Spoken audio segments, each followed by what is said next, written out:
Welcome back to the Explanation Pro. Today I'll recap a war drama film called The Dawns Here Are Quiet. Spoilers incoming. The Dawns Here Are Quiet was set entirely in Karelia. This is an interesting Soviet film about a battalion of women soldiers during World War II. Mostly, what you see is what you get. This is a fairly compelling movie. There are a couple of themes here and there that you will get into, but for the most part, I recommend that you check out The Dawns Here Are Quiet. This was originally a book, a short story, or a novella that has been adapted to the screen 3 times.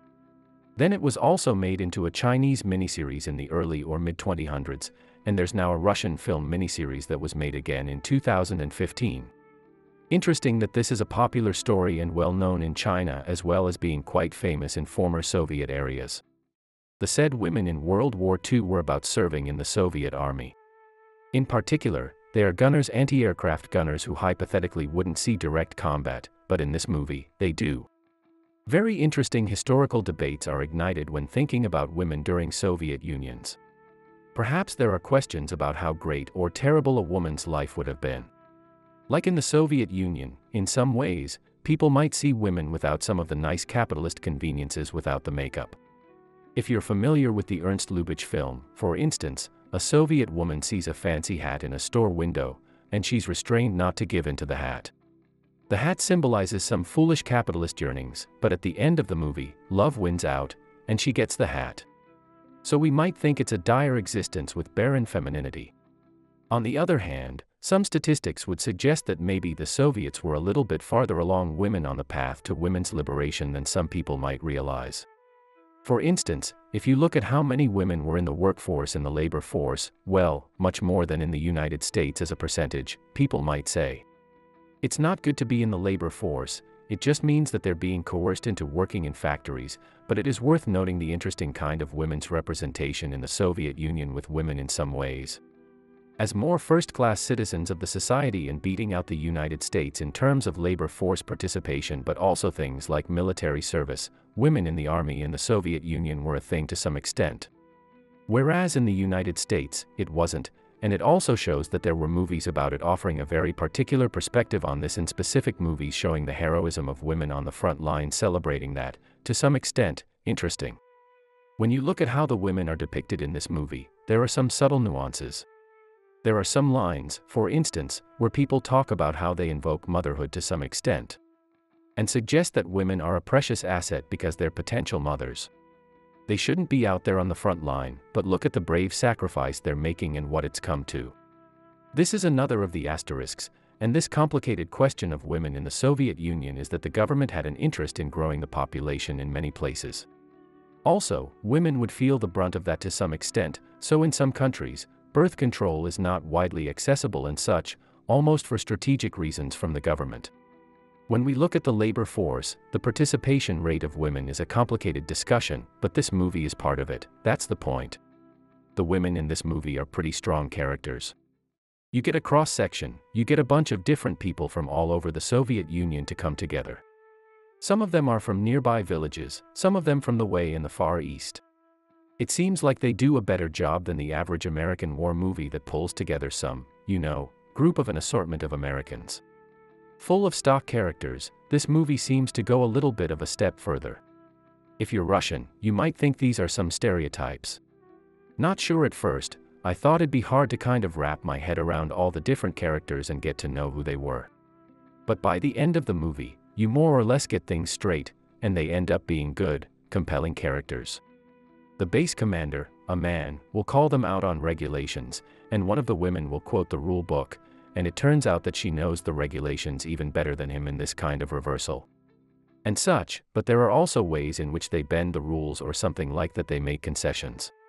They diverge from normal operating procedures or something like that. It would be best if you watched the movie. If you're curious about how exactly they go along, without a doubt, the movie is very deliberate about all these little details and all these little variations. It's walking on a tightrope to portray a very particular image of the Russian woman as a good soldier. But she was also positive, sentimental, hearty, loving, things like that. Trying to bring those both together makes for some interesting trade-offs in some ways. This movie might remind you of a really interesting movie about American nurses during World War II in the Philippines. But so proudly, we hail a very interesting movie that makes a lot of similar trade-offs and such, that tries to celebrate women for being in the forces.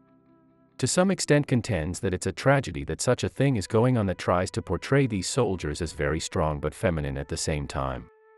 Not to say there's any contradiction there, but when it's, this movie's quite old, and so at a time, finding those things together in the mainstream media wouldn't have been so common. In some ways, it has a much easier time of it because rather than trying to reconcile American capitalist femininity with a dumb soldier, the two things being quite far apart, it's potential that the Russian egalitarian femininity of the Soviet Union is much more closely aligned with being a soldier. So those things come together much more easily. That's one of the interesting things about the movie. The movie starts almost as a comedy at the base. One day, Rita, having privately packed rations for her family during the night, comes across two German paratroopers on her way back to the garrison. Vaskov chooses 5 opponents, Rita, Jinya, Lisa, Galia, and Sonia, to embark with him on a charge to exclude them. They decide to cross the marsh to block the Germans, but the crossing is slow and unfaithful, causing Galia to lose the operation. When they eventually reach the position where Vaskov knows that the German paratroopers will have to pass, they lie in delay only to find that there are 16 German paratroopers rather than 2. So his troops came up with the idea to barranca the paratroopers into thinking that there were a lot of civilians in their path by cutting down trees and lighting fires, which would make the Germans change direction. Though the plan nearly fails, Jinya's final moment audacity in jumping into the canal convinces the paratroopers to take a diversion through the wood. Vaskov sends Lisa back to base for support. The group left in the wood and prepared to reroute to avoid direct contact with the German forces. A cutter kills Sonia, and Galia is shot and dies right away from her injuries. Vaskov made a diversion and led the Germans down from the remaining 2 troopers, firing at them with his Nagant revolver as they chased him through the timber. Vaskov is shot in the arm but manages to escape from the Germans. Realizing that the troops haven't come, he hallucinates about Lisa, who tells him that she failed because she went too presto, drowning in the wet marsh. He miraculously comes across Rita and Jinya but, after a tearful reunion, realizes that they've defied his orders to retreat. Although he threatens to court-martial them for continuing to go against orders, they refuse to leave and rather prepare to ambush the Germans. Realizing that they're cornered, Jinya disobeys Vaskov's orders to cover them, taunts and lures the Germans down through the wood, as Vaskov did before, and is killed. Vaskov stays with Rita against her wishes to treat her injuries and pledges to take her back to base. The hopeless Vaskov, armed only with a blade, 1 shot in his revolver, and a grenade without a fuse, returns to the cabin where the Germans are resting from their injuries. By stabbing a trooper, shooting another, and pretending with the grenade, he captures a submachine gun and forces the remaining Germans to drop their munitions. Vaskov threatens to kill them, but a Soviet radio advertisement calms him, and he ultimately takes the 3 remaining Germans as captures back to Soviet lines. The rest of the women of the troop, who have come to deliver the group, find Vaskov before he passes out from tiredness. 30 times after the war ends, Vaskov visits the battle area again with an officer, inferred to be Rita's son. The girl from the morning arrives with a bouquet from her husband, only to see that they're at a grave for the 5 woman troopers that died there. She leaves the flowers at the grave, and the 3 pay their respects. This film reconciles patriotism with the sorrows and the tragedies of war, and this film has some interesting stylistic choices, particularly in the flashbacks. Thank you so much for watching. If you enjoyed this video, please hit the like button and also subscribe my channel for more videos like this. See you in the next video.